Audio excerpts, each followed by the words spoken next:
Bismillahirrahmanirrahim. Assalamualaikum warahmatullahi wabarakatuh.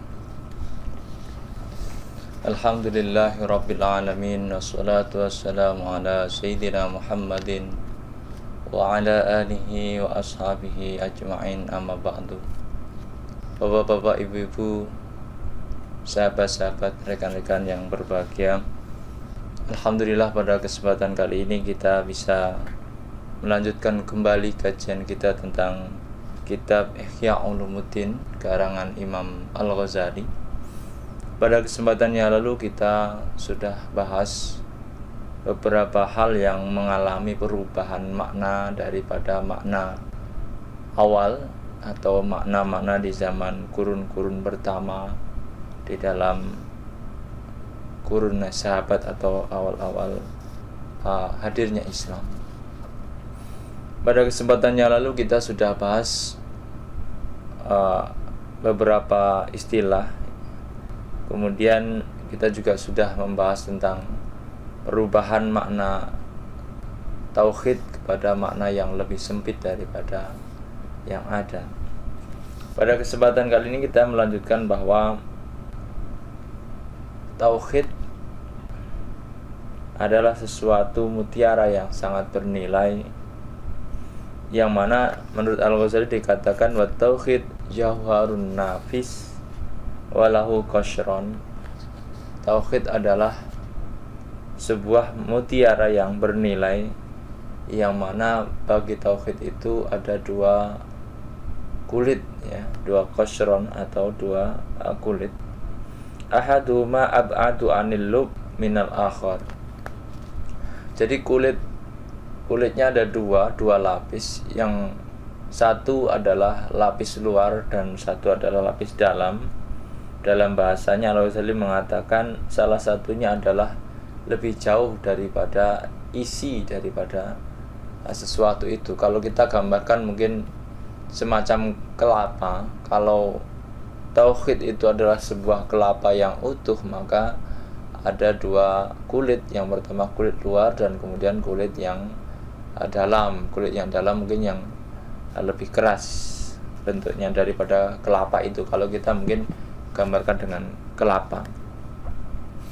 Kemudian dikatakan fal qasrul awal, kulit luar atau kulit yang pertama adalah wa antakul bilisanik la ilaha illallah. Jadi orang yang mengatakan la ilaha illallah itu sudah bertauhid.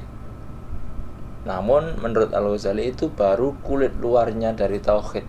Jadi belum kulit dalamnya, belum isinya. Jadi itu masih dalam kulit-kulit serabut. Kalau dalam bahasa kelapanya itu adalah kulit luarnya. Wa hadza yusamma tauhidan munaqidun litaslis. Dan ungkapan ini adalah ungkapan bentuk bahwa tauhid yang benar adalah pengesaan, yang mana ketika kata-kata la ilaha illallah diucapkan itu otomatis akan menafikan hal-hal yang mungkin di luar pengesaan. Ada yang mungkin taslis, ada yang mungkin berbanyak Tuhan dan sebagainya, maka dinafikan la ilaha illallah, tiada Tuhan kecuali Allah. Kemudian walakinnahu qad yasduru minal munafiq alladhi yukhalifu sirrahu jahrahu. Akan tetapi ucapan demikian itu juga bisa dilakukan oleh orang-orang yang munafik, kata Al-Ghazali. Kenapa? Ya, orang munafik itu bisa bertauhid semacam itu, yang mana dalam dan luarnya itu berbeda. Jadi ucapannya dengan hatinya itu berbeda. Lalu bagaimana kita bisa membedakan dia itu bertauhid atau dia itu munafik, yang sama-sama bisa mengucapkan kalimat ini, kata Al-Ghazali, kalau kita hanya sekedar menggunakan kulit luarnya. Wal qasru as-sani, dan kulit yang kedua, alla yakuna fil qalbi mukhalafah wa ingkar limafhumil hadal qaul. Kulit yang kedua itu adalah tidak bertentangannya hati dengan apa yang diucapkan. Jadi kalau orang sudah bertauhid, mengucapkan la ilaha illallah, maka harusnya seyogyanya dia itu dalam hatinya juga mengakui bahwa tiada Tuhan selain Allah. Bal yastamil dhahirul qalb ala i'tiqadi, akan tetapi lebih sempurna jadi ucapannya mengatakan la ilaha illallah dan hatinya meyakini bahwa tiada Tuhan selain Allah. Wa kadzalika at-tasdiq bihi, dan mungkin mempercayai atau meyakini kepada Allah. Wa huwa tauhidu awamil khalq, maka ini dikatakan adalah tauhid bagi orang-orang awam.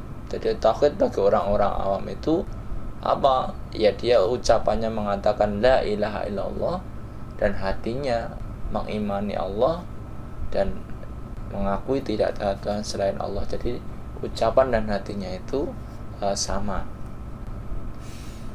Wal mutakallimun kama sabaq khirasu hadzal qasr an taswis al mubtadi'ah. Nah, peran mutakallimun itu perannya adalah menjaga tauhid ini dari bentuk-bentuk proses-proses peraguan-peraguan yang dilakukan oleh orang lain agar orang itu ragu. Maka kemudian mutakallimin ini, sebagaimana kita sudah pernah kaji, adalah sebagaimana sebuah pengamanan, keamanan. Kalau memang ada masalah, ya keamanan itu dibutuhkan. Sebagaimana sudah kita bahas pada kesempatan yang lalu tentang keamanan haji.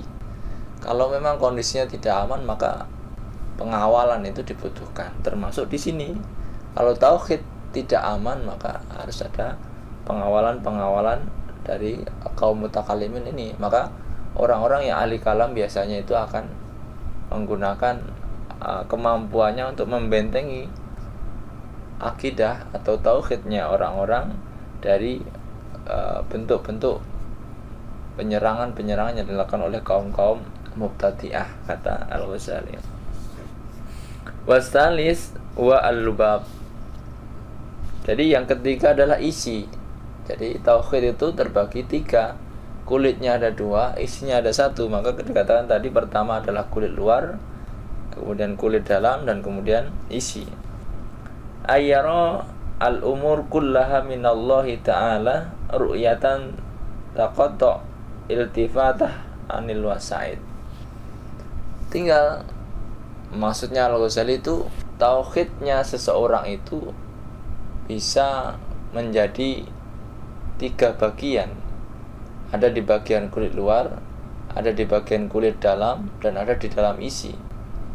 Kalau sudah di dalam isi, kata Al-Ghazali, ayyara al-umur kulluha minallah, maka dia akan menganggap segala sesuatu itu adalah dari Allah Subhanahu wa taala. Ru'yatan taqatta iltifata anil wasaid, dan kemudian mengabaikan segala hal yang berurusan dengan perantara, ya. Wa ayya'buduhu, dan dia akan menyembah Allah ibadatan yafraduhu biha la ya'budu ghairah, maka dia akan menyembah Allah secara penuh, ya, tanpa menyembah yang lain.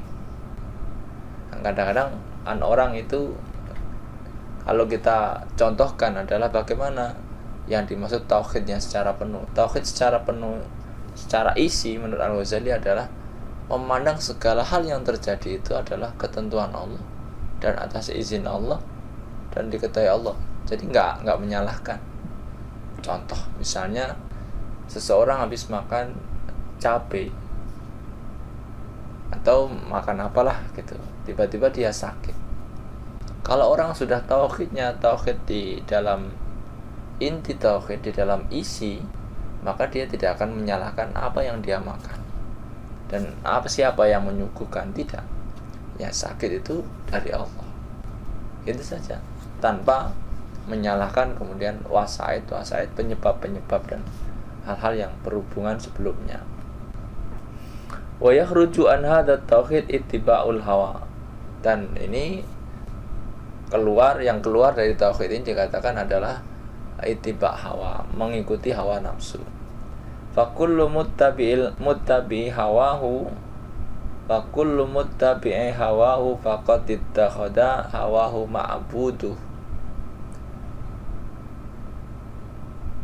ma'budah. Barang siapa mengikuti hawa nafsunya, maka dia sungguh-sungguh mengambil hawa nafsunya itu sebagai sesuatu yang disembahnya. Dalam Al-Quran dikatakan, afara'aita man ittakhadha ilahahu hawahu, wa qala sallallahu alaihi wasallam, abghadu ilahin ubida fil ardi indallahi ta'ala wal hawa. Imam Al-Ghazali kemudian menghadirkan ayat yang mengatakan, afara'aita man ittakhadha ilahahu hawahu, apakah kau tidak melihat orang-orang yang mengambil Tuhannya itu dari hawa nafsunya. Dan kemudian didukung dengan hadis Nabi dikatakan, abghadu ilahin ubida fil ardi indallahi ta'ala wal hawa.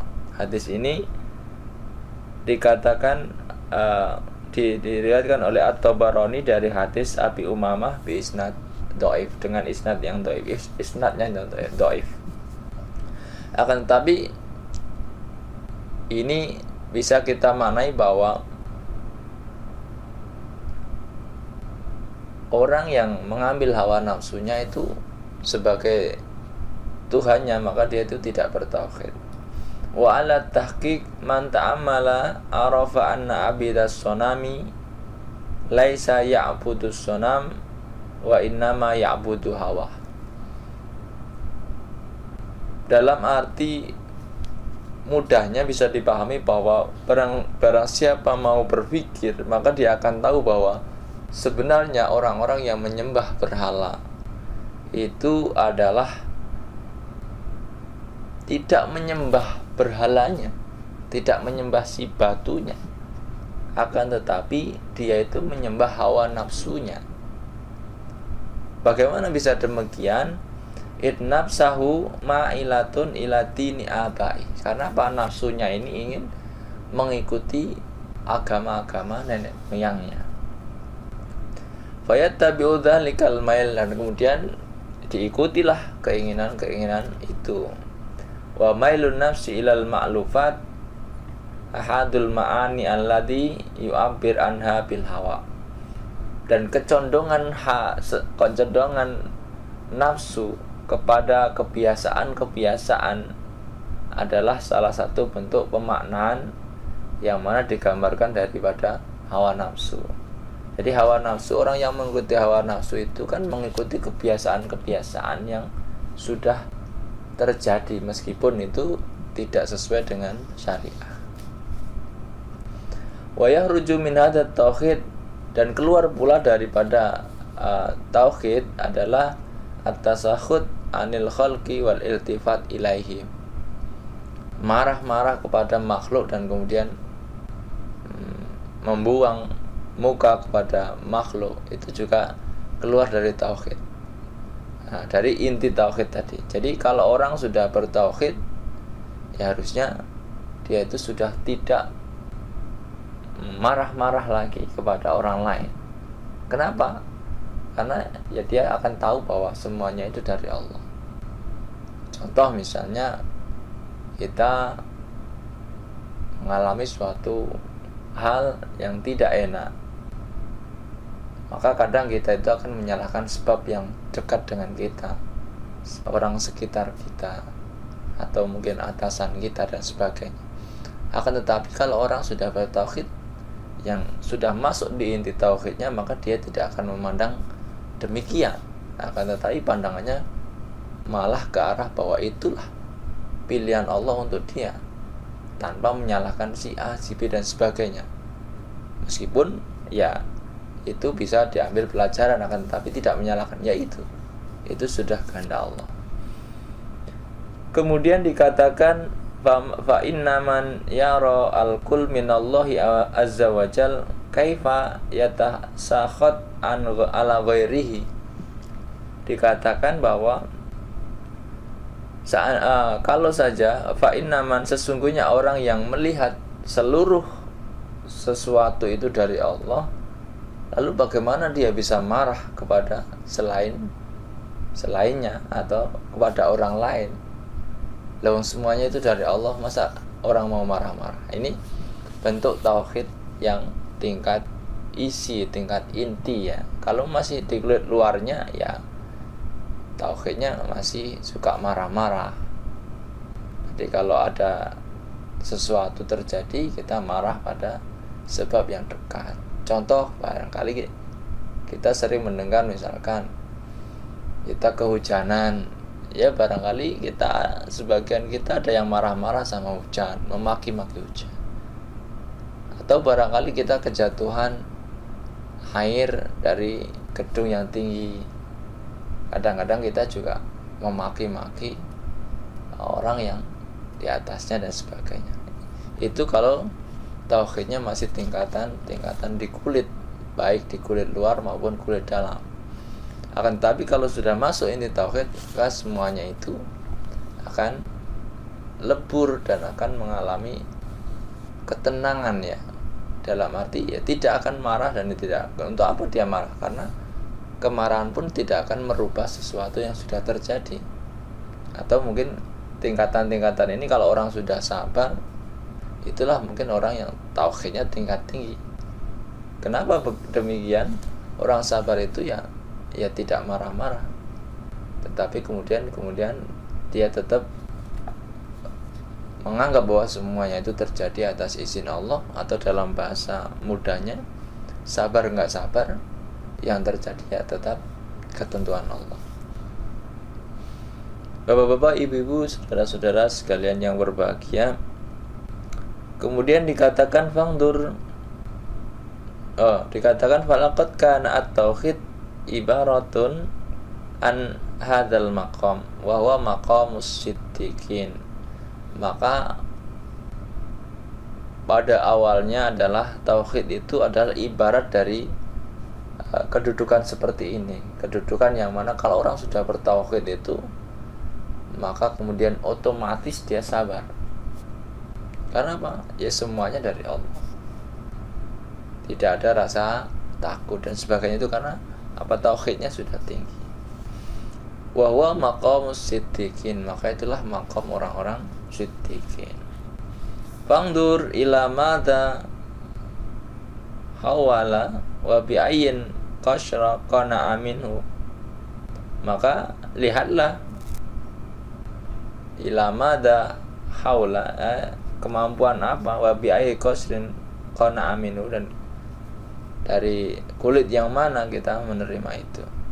Wa kaifa takhadu hada mu'tasiman bit tamatu wat tafakhur bima ismuhu mahmud ma'al iflas anil ma'na alladhi yastahiq al-hakiki. Ini pergeseran makna dari makna yang awal kemudian makna yang berkembang sekarang adalah menjadikan kerancuan atas makna tauhid itu. Maka makna tauhid dipahami ya menjadi di luarnya saja, jadi di kulitnya saja, belum sampai masuk ke inti. Maka dicontohkan dengan wa kaifa takhadu hada mu'tasiman fit tamaduh wat tafakhur bima ismuhu mahmud ma'al iflas anil ma'na alladhi yastahiqul hamdu al hakiki. Maka yang terjadi apa? Orang dikatakan sudah bertauhid, tetapi dia kosong di dalamnya. Ibaratnya kelihatannya bagus, tetapi dia rugi karena kekosongan di dalamnya. Wadzalika kaiflasi man yasbah bukratan wa yatawajjah ilal qiblah wa yaqul wajjahtu wajhiya lilladzi fataras samawati wal ard hanifa. Dan ini contohnya menurut Al-Ghazali sebagaimana ruginya orang-orang yang bangun pagi-pagi kemudian dia menghadap kiblat dan sholat. Dalam bahasa Al-Ghazali dikatakan wajjahtu wajhiya lilladzi fataras samawati wal ard hanifa. Ini kan ketika kita sedang iftitah dalam sholat. Artinya apa? Menurut Al-Ghazali ini adalah wahwa awal kadzabin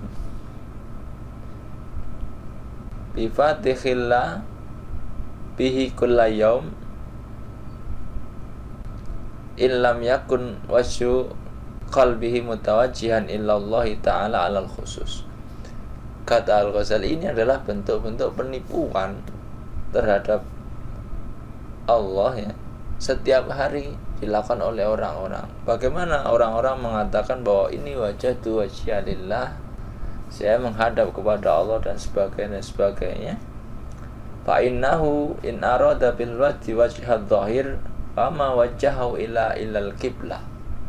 Kalau seandainya dia mengatakan bahwa yang dimaksud adalah wajah itu wajah dhahir, menghadap itu adalah menghadap secara dhahir, maka dia itu tidak menghadap kecuali dia menghadap kepada Ka'bah. Jadi kalau kita menganggapnya bahwa sholat itu menghadap kepada Allah, ya bukan secara dhahirnya ya, tetapi secara hakikinya. Nah, kalau kita mengatakan ini wajhatu wajhiya lillazi fataras samawati wal ard, itu harusnya yang menghadap kan bukan hanya mukanya, tetapi hatinya yang menghadap. Kalau muka ini kan dhahir, maka yang dhahir ini tidak menghadap kecuali menghadap kiblah. Yang kiblah itu apa? Kiblah itu ya Ka'bah. Lalu kalau kemudian wajhatu wajhiya lillah, ini seperti apa? Nah, ini menurut Al-Ghazali bahwa kalau kita mengatakan ini wajhatu wajhiya lillazi fataras samawati wal ard, ya berarti apa? Ya kita menghadap kiblat, kita sholat, ya harusnya hati kita juga sedang sholat. Tetapi yang terjadi apa? Yang terjadi akhirnya orang menghadap kiblat, sholat, tetapi hatinya ke tempat yang lain menghadapnya. Ini bentuk pembohongan, kata Al-Ghazali, terhadap dirinya dan kepada Allah. Kemudian wa ma sarafahu illa an sa'iril jihad wal Ka'bah laisat jihadul lilladzi fataras samawati wal ard hatta yakuna al mutawajjih ilaiha mutawajjihan ilaih. Jadi disimpulkan bahwa Allah itu ya tidak pada satu arah. Jadi Allah itu bukan di Ka'bah, bukan.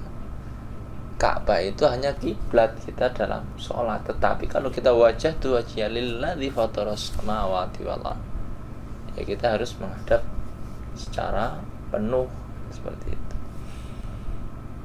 Kemudian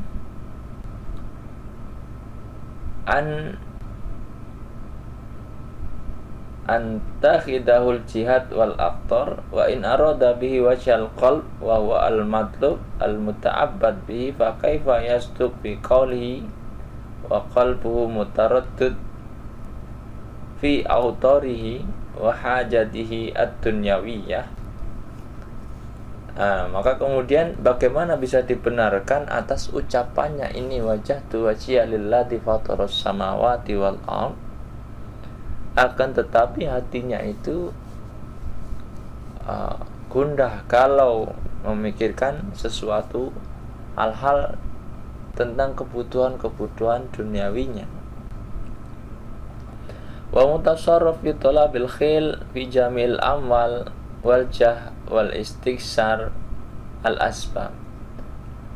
Dan bahkan di dalam sholat itu kadang-kadang orang malah mencari ide-ide bagaimana dia bisa mungkin berkarya di hari itu, bagaimana hari ini harus bekerja, bagaimana hari ini harus mendapatkan keuntungan, bagaimana hari ini harus dan sebagainya.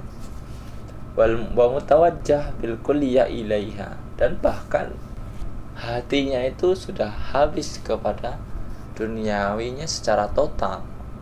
Jadi ketika dia sholat itu sholatnya hanya sekedarnya saja.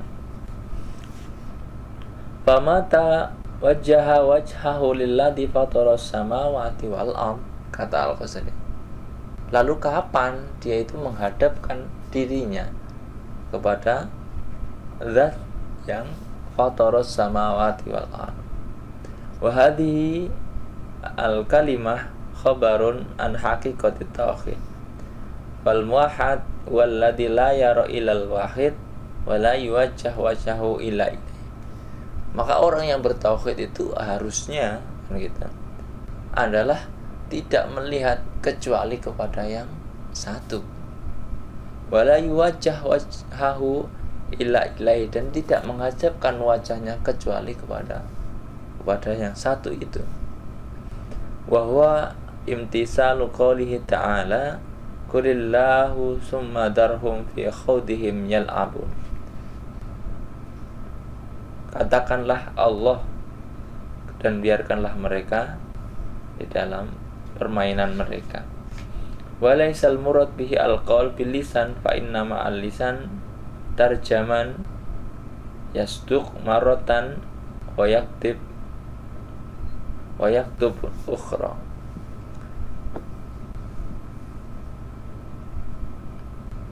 Jadi kadang-kadang ya walaisa al murad bihi alqaul bil lisan, yang dimaksud adalah wajah tu wajia itu ya bukan ucapannya yang dipentingkan, akan tetapi apa? Ya hatinya. Karena apa? Karena ucapan lisan, ucapan yang keluar dari lisan itu kadang-kadang jujur dan kadang-kadang berbohong menurut Al-Ghazali. Kalau ucapan lisan itu memungkinkan orang itu jujur atau memungkinkan orang itu bohong. Berbeda ketika ungkapannya dengan ungkapan hati. Wa inna ma mauqi'un nadar Allah ta'ala al-mutarajjim anhu wal qalb wa huwa ma'danu tauhid wa manba'ah. Akan tetapi tempat menghadap kepada Allah itu ya menghadapkan hati, bukan menghadapkan wajah yang ini. Nah, jadi dikatakan Al-Ghazali mungkin mengatakan bahwa lisan itu kalau hanya ucapan-ucapan lisan itu bisa saja lisannya ngomong A, hatinya ngomong B. Tetapi kalau hatinya ngomong B dan lisannya ngomong B, itu yang lebih bagus. Maka dikatakan kalau lisan itu bisa saja berbohong dan bisa saja jujur, akan tetapi kalau hati itu akan jujur. Di dalam surat An-Najm bisa kita kaji bahwa ada ayat mengatakan maka dzabal fuadu ma ra'a, bahwa hati itu tidak akan berbohong atas apa yang dilihatnya. Bapak-bapak, ibu-ibu yang dirahmati Allah, ini adalah bentuk dari pemaknaan tauhid yang mungkin mengalami pergeseran makna dari makna-makna di kurun-kurun yang pertama. Kemudian Al-Ghazali memberikan contoh tentang ya kalau kita cuman bertauhid dengan kulit luarnya saja, yaitu nanti tidak ada bedanya dengan orang-orang yang munafik. Karena orang munafik itu ya dia mengatakan la ilaha illallah juga, akan tetapi hatinya tidak seperti itu. Nah, kalau bisa ya mungkin sudah hati dan luarnya sudah oke, akan tetapi mungkin marah-marah masih, menyalahkan masih dan sebagainya, itu juga belum masuk inti. Kalau sudah masuk inti maka tidak ada yang dia pikirkan kecuali hanya satu, dan tidak ada rasa marah kepada sebab-sebab yang menjadikan kejadian-kejadian yang mungkin dianggap tidak enak bagi dirinya, kecuali yaitu semuanya dari Allah Subhanahu wa Ta'ala. Bapak-bapak, ibu-ibu, para jemaah yang berbahagia, mungkin itu dari pembahasan kita saat ini tentang pergeseran makna di dalam kata at-tauhid di zaman yang sudah jauh dari zaman kurun-kurun awal, di zaman Nabi Muhammad SAW. InsyaAllah akan kita lanjutkan pada kesempatan yang akan datang tentang lafaz yang keempat yang sering mengalami perubahan dan pergeseran makna dari makna-makna yang semestinya, yaitu lafaz ad-dzikir dan at-tadhkir. InsyaAllah akan kita bahas pada kesempatan yang akan datang. Kurang lebihnya mohon maaf. Wal afu minkum, billahi taufiq wal hidayah.